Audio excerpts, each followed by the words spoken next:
See on ülikool, kus täna püüame kinni selle haruldase vaatepildi, kuidas areneb ja kasvab õpetajate järelkasv. Me jälgime nende imelist teekonda ja viime teid kohtadesse, kuhu tavaline inimene pole kunagi sattunud.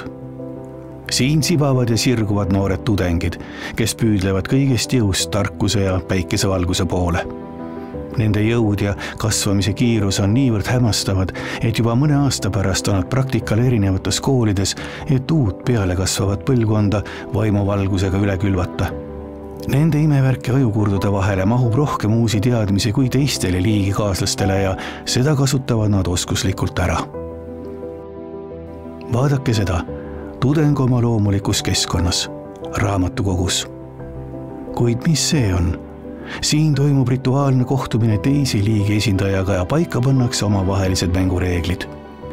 Liigi igakülgse arengu huvides tegeletakse vormi ja materjaliga. Siin sirguvad loomingulised isendid, kes juba peagi järgmisi põlvkondi oma ideedega nakatavad. Siin on enesearendamine täies hoos. Kuid kes see on? Paistab, et tulevane karjääripööraja, kes on valmis uute oskuste omandamiseks.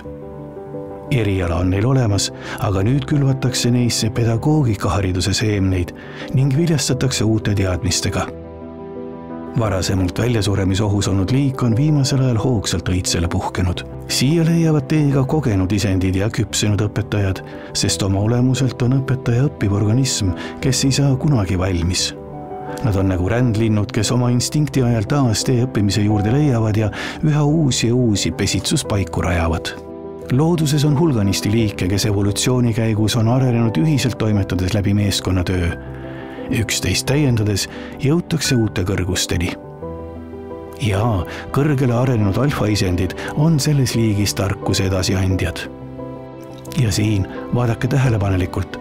Noored õpetajaks pürgijad demonstreerivad oma füüsilist vormi. Hariduse džunglis on vaja lisaks teravale taibule ka vastupidavat keha. Nagu nägime, siis õppimine on põnev ja elukestev tegevus, kus on nii variatiivsust kui ka paindlikkust. Alustada ei ole kunagi liiga hilja.